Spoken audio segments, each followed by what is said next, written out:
$1,140. That's what hit your account this morning, and you already know exactly where it's going before the day is over. You saw the notification, red dot, top corner, and you swiped it away without opening it.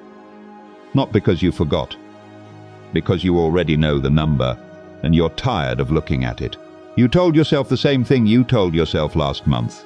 I'll deal with it after this deposit clears. It never clears. Not really. 400 years ago, a Florentine advisor wrote the playbook every person who's ever gotten rich has secretly followed. Not the playbook for making money, the playbook for keeping it, growing it, and never being at its mercy again.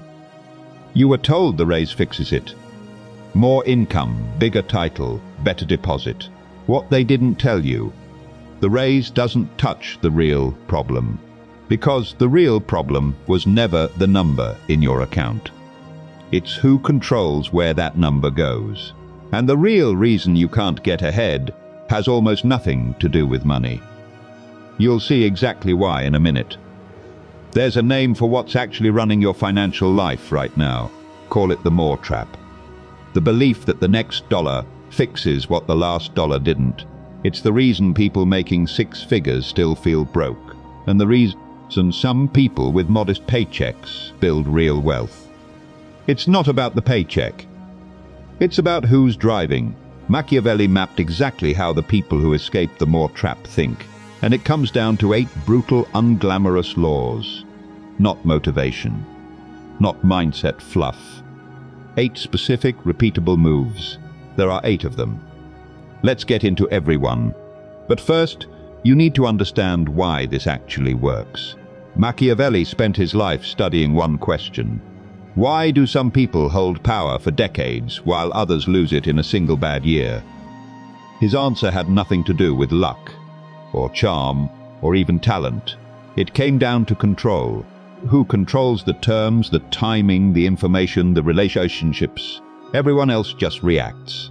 Money works exactly the same way. Income is not power. Control is.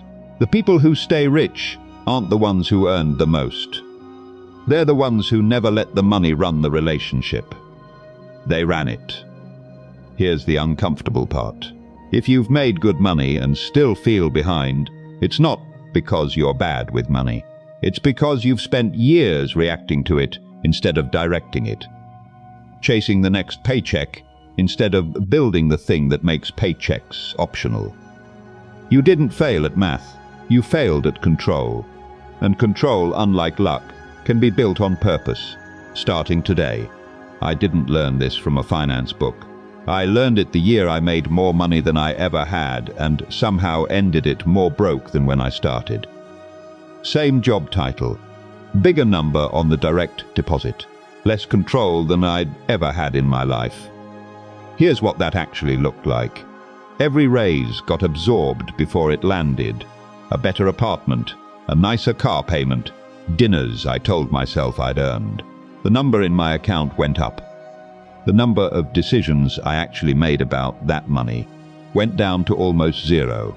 I was earning like someone in charge and spending like someone hoping the problem would sort itself out. The turning point wasn't a bonus and it wasn't a book. It was a Tuesday night, sitting in my car in a parking lot, looking at a balance that didn't match a paycheck that should have covered it twice over. I asked myself one question. If my income doubled again tomorrow, would anything actually change? Nothing. Because the problem was never the amount. It was that I'd built a life with no engine, just fuel, burning as fast as it arrived. So I stopped optimizing for more income and started building control instead. Not a bigger number. A system that decided where every dollar went, bestow it after. Machiavelli would have called it the same thing he called every form of power. The difference between commanding your terrain and being commanded by it. If that stings a little, good. It's supposed to. That sting is the first honest thing that's happened in this conversation, for you or for me.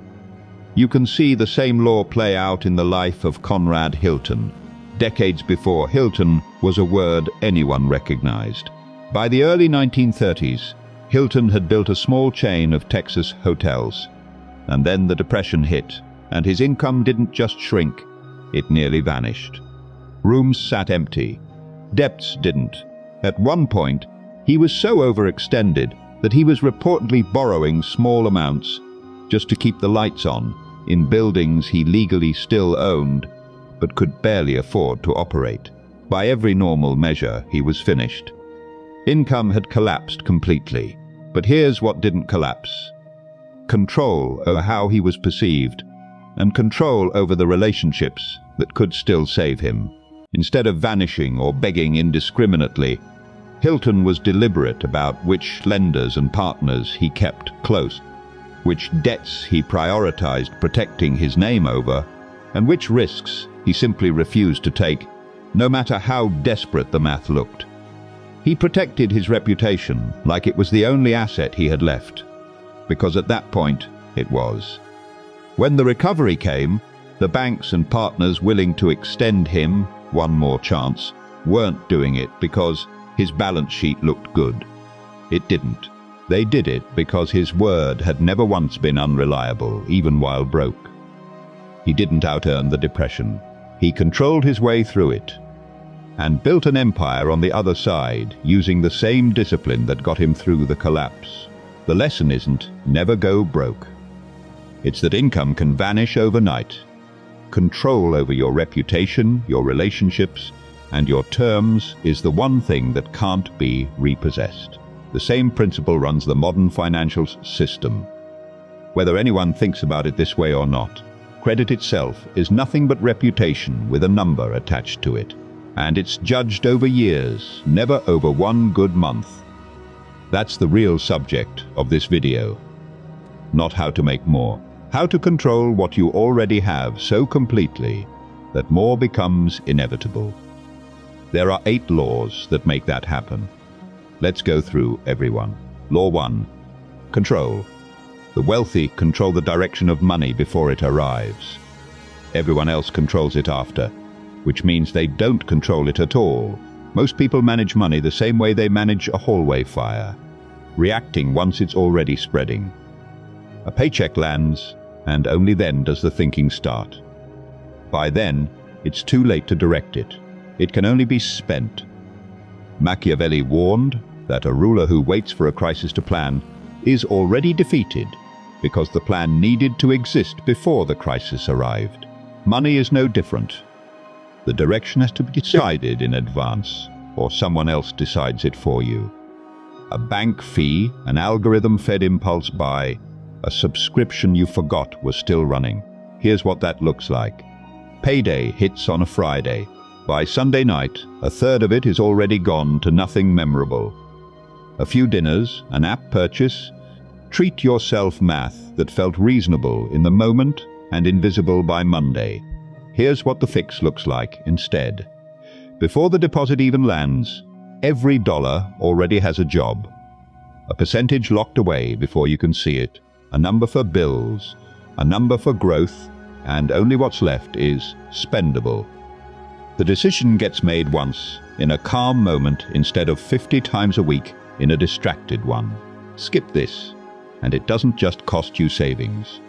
It costs you the one skill compound wealth actually requires: the ability to direct money on purpose. Miss that skill at $3,000 a month, and you'll still be missing it at $30,000 a month. The number changes. The chaos doesn't. You don't control money by making more of it. You control money by deciding where it goes before it has the chance to decide for you. There's a reason lottery winners so often end up broke within a few years. It isn't stupidity, it's the same missing engine. A sudden flood of fuel with no system to direct it just burns faster and louder than a slow trickle would have. The amount was never the variable. Direction was. This is also the easiest law to test on yourself this week. Open your last 30 days of spending and count how many dollars had a job assigned to them before they were spent versus how many were decided in the moment. That ratio is the real number to fix. If you already know which one of these is you, drop the word control in the comments right now. Not later. Right now, before you talk yourself out of it. Law 2. Discretion. The wealthy stay quiet about the plan until it's already working. Everyone else announces it before it's even built. Telling people about a goal feels like commitment. It isn't. It's a substitute for commitment. A way to get the social reward of being someone who's changing their life, without doing any of the actual changing. Machiavelli believed that revealing your intentions too early hands your opponents, and in this case your own social circle, every opportunity to undermine you, whether they mean to or not. Silence isn't secrecy for its own sake. It's protection for something still too fragile to survive commentary. Here's what that looks like. You tell 3 friends you're finally getting serious about saving. For 2 weeks, you get compliments. By week 3, someone jokes about your new frugality at dinner. You feel a flicker of embarrassment, and you order the thing you were trying not to order, just to prove you're not that uptight about it. Here's what the fix looks like instead. You make the decision privately. You execute it privately. Nobody outside the plan gets a vote, an opinion, or a reason to make you feel small about it. And 6 months later, when the results are undeniable, you don't need to explain anything. The number does the talking. The quiet cost of announcing everything isn't embarrassment. It's that you've handed your resolve to a jury that never asked to be one. And juries are unpredictable. One offhand comment from someone who was never that invested in your success can undo 3 weeks of discipline in 3 seconds. A plan spoken out loud gets an audience. A plan built in silence gets results. This is also why the people around you are rarely the right test of whether a financial decision is smart. They're the wrong sample size, with the wrong incentives, reacting to a 2-sentence summary of a decision that took you weeks to think through. Silence isn't about trust. It's about protecting a fragile new habit from a room full of people still operating under the old one. Hold on a second, before we go further. If any of this is landing, and you want the deeper version of this, the actual frameworks behind these laws, not just the ideas, there's a membership tied to this channel for people serious about building this out for real. It's not required to keep watching. It's just there for the ones who want to go further than a video can take them. Law 3. Reputation. The wealthy protect their reputation like it's the asset, because eventually it's the only one banks, partners, and opportunities can actually see. Most people think reputation is a soft skill, nice to have, not load-bearing. Then they need a loan, a partner, a second chance, and discover it was the only thing holding the door open the entire time. Machiavelli argued that it's better to be respected than loved, but worse than both is being seen as unreliable. Because unreliability is the one reputation nobody extends credit to, literally or otherwise. Here's what that looks like. Small broken promises pile up quietly. A late payment here, a cancelled commitment there, a habit of saying yes to plans you don't intend to keep. None of it feels like a financial decision. All of it is. Here's what the fix looks like instead. Every commitment, a bill, a deadline, a deal, a person, gets treated as non-negotiable. Even the small ones nobody's tracking. Reputation compounds exactly like money does, quietly, in the background, until the day you need it to open a door nothing else could. The failure mode here doesn't show up immediately. It shows up years later. In the one moment you actually needed someone to take a risk on you, and they didn't. Because somewhere back down the line, you taught them not to. Money can be replaced overnight. A reputation takes years to rebuild, if it can be rebuilt at all. This is the exact mechanism behind Conrad Hilton's collapse and comeback. A man with no income and a mountain of debt still found people willing to bet on him. because his word had never once failed to hold. That's not a coincidence, and it's not charm. It's the compounding return on years of being exactly as reliable as he said he'd be, even when reliability cost him something. Here's a fast way to check where you actually stand. Think of the last 3 times you told someone you'd do something. If all 3 happened exactly as promised, your reputation is compounding in your favor right now, quietly, whether you can see it or not. If even one of them didn't, that's the leak to close first. Before it becomes a habit nobody remembers agreeing to. Comment the word silent if you've spent more time protecting your image online than protecting your actual reputation. With the people who could really help you. Law 4. The machine. The wealthy build a machine that works without them. Everyone else relies on willpower, the least renewable resource there is. Willpower is treated like a permanent feature of your personality. It isn't. It's a battery, and it drains the same way every single day. A little more with every decision, every temptation, every just this once. Machiavelli understood that relying on the goodwill or discipline of any one person is a fragile way to hold power. Systems and structures outlast moods. Money works the same way. A system doesn't get tired at 9 p.m. and order takeout it can't afford. A system doesn't negotiate with itself. Here's what that looks like. You decide, with real conviction, to finally save consistently, and it works for about 11 days. Then a rough week happens, willpower runs low exactly when it's needed most, and the plan quietly dies the same way it always has. Not in one dramatic failure, but in 100 small ones nobody was watching for. Here's what the fix looks like instead. The decision gets made exactly once. An automatic transfer, a rule, a structure that executes itself whether you're motivated that day or not. You remove the moment of choice entirely, because the moment of choice was always where the plan used to die. Every year you run on willpower, instead of a system is a year. You're betting your future on your worst days, not your best ones, and your worst days show up far more often than you'd like to admit. Discipline is what gets a system built. A system is what makes discipline optional.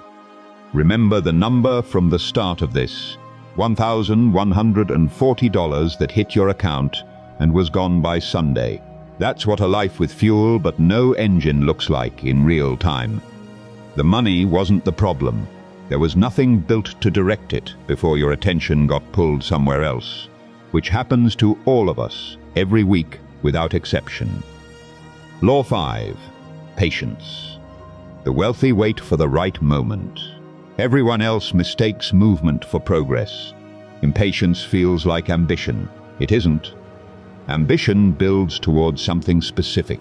Impatience just wants the discomfort of waiting to be over, and will take any action at all, just to make that discomfort stop. Machiavelli praised rulers who could read the moment and strike only when the terrain favored them. Never before out of impatience, and never after out of fear. Money rewards the same instinct. The best opportunities rarely arrive on your emotional schedule. Here's what that looks like. A decision gets rushed. A purchase, an investment, a job change, not because the timing was right, but because waiting had started to feel unbearable. And doing something, anything, felt better than sitting with the discomfort one more week. Here's what the fix looks like instead. The discomfort of waiting gets treated as information, not an emergency. The decision gets made when the terrain actually favors it, not when your patience runs out first. Impatience doesn't just cost you a bad decision. It costs you the good decision that was 3 weeks away because you'd already spent the resources, money, energy, goodwill, on the one that couldn't wait. The people who look lucky almost always just waited longer than everyone else was willing to. This is uncomfortable to hear, because patience doesn't feel like a strategy. It feels like nothing happening. But nothing happening on purpose, while the terrain sets up in your favor, is one of the most controlled positions you can be in. It only looks passive from the outside. A simple test. The next time a decision feels urgent, wait 24 hours before acting on it, no matter how small. If the urgency survives a full day untouched, it was probably real. If it quietly evaporates by morning, it was never urgency. It was just discomfort, dressed up to look like a deadline. If waiting is the hardest part of this for you, comment patient and mean it. Law 6. The calculated bet. The wealthy take risks that are specific-sized and reversible. Everyone else takes risks that are vague, oversized, and permanent. Most financial risk isn't actually calculated. It's emotional decisions wearing a calculator's clothes. A bet sized by how confident someone feels that week, not by what the math or the downside actually supports. Machiavelli didn't advise against risk. He advised against risk taken, without first understanding exactly what you stood to lose, and whether you could survive losing it. Boldness without that math isn't strategy. It's hope wearing armor. Here's what that looks like. A large, exciting opportunity shows up, and the size of the bet gets decided by the size of the excitement, not by what would still leave you standing if it failed completely. Here's what the fix looks like instead. Before any bet is placed, one question gets answered first. If this goes to zero, does my life still function tomorrow? If the honest answer is no, the size gets cut until the answer is yes, every single time, no exceptions. One uncalculated bet can erase years of disciplined control in a single afternoon. Not because the opportunity was bad, but because the size was never actually tied to what you could survive losing. Boldness without a ceiling isn't courage. It's just risk that hasn't been introduced to consequences yet. This is the law most people resist the hardest, because sizing a risk down feels like betting small, and betting small feels unambitious. It isn't. The people who compound wealth over decades aren't the ones who won one enormous bet. They're the ones who survived every bet they made long enough to keep making them. Run this test on your last major financial decision. Could you have written down, in one sentence, exactly what you stood to lose before you made it? If you can't answer that now, in hindsight, you couldn't have answered it then either.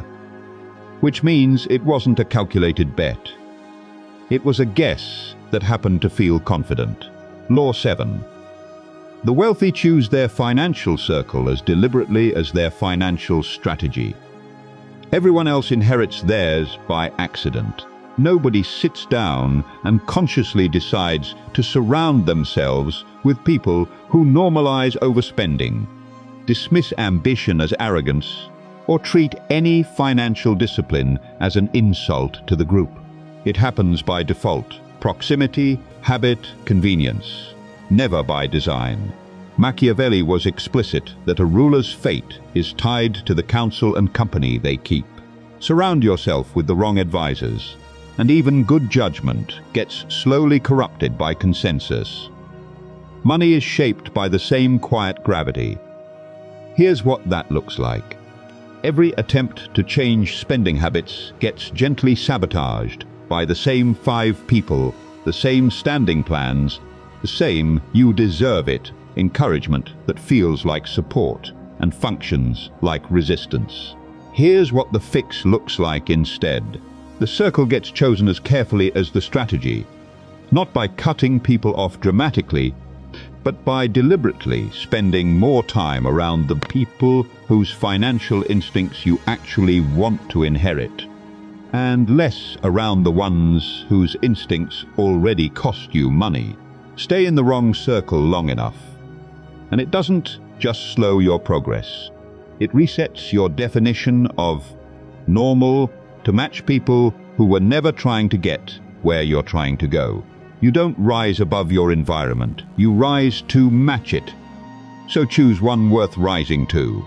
This is quieter than the other laws and easy to underestimate, because nobody in the wrong circle is doing anything obviously wrong. They're just optimized for a different outcome than the one you've decided you want, and proximity to that outcome, more than any single decision, is what shapes which one you actually get. A blunt way to audit this: list the 5 people you talk to most about money, ambition, or work. If most of them are further from the outcome you want than you are, the gravity in that circle is pulling you backward, quietly, one normal conversation at a time. Comment built if you already know your circle needs to change before your bank account can. Law 8. Total control. The final one, and the one that was actually running underneath all 7 of the others the entire time. Total control isn't one decision. It's the compounding result of never handing the direction of your money to anyone or anything else. Not a mood, not a crowd, not a moment of impatience, not a stranger's opinion. This is the law that ties every other one together. It's the reason this video exists. Every law we've covered: control, silence, reputation, the machine, patience, the calculated bet, alliances, shares the same underlying truth. Wealth was never a measurement of income. It was always a measurement of who's actually steering. Machiavelli never believed power came from being loved, or lucky, or even brilliant. He believed it came from never surrendering the terms of your own situation to someone or something else. Because the moment you do, you're no longer in control of the outcome. You're just along for whatever ride someone else is driving. Here's what this looks like in real life. You already know, right now, which of these 8 laws applies most directly to you. Not vaguely, specifically. You knew within the first 30 seconds of this video, and you've known for longer than that. The version of you who succeeds doesn't wait for a bigger paycheck to fix what control was always supposed to fix. They build the engine first, today, on the exact law they've been avoiding the longest. The version of you who stays stuck, closes this video, feels briefly inspired, and goes right back to checking that same red notification tomorrow, closing the app and telling themselves the same thing they told themselves last month. The only real difference was never talent, luck, or income. It was who was driving. Do this once, this week. Pick the one law on this list you've been avoiding the hardest, and put it in place. One transfer, one hard conversation, one bet resized down to something survivable, just once. Everything else on this list gets easier to build once that one is in motion. Go back to the start of this video, to the $1,140 and the red notification you swiped away. You told yourself you'd deal with it after the deposit cleared. It cleared. You didn't deal with it because there was nothing built yet to deal with it for you. That's not a character flaw. That's just what happens to fuel with no engine. It's not too late to build one. It was never about the number. It was always about who was steering. Now don't think about your entire financial future. That's too big to hold, and it's not what changes anything today. Think about the one law sitting in front of you right now, the one you already know applies to you. Not analyzing it further, not waiting for the right moment. Just naming it. One word.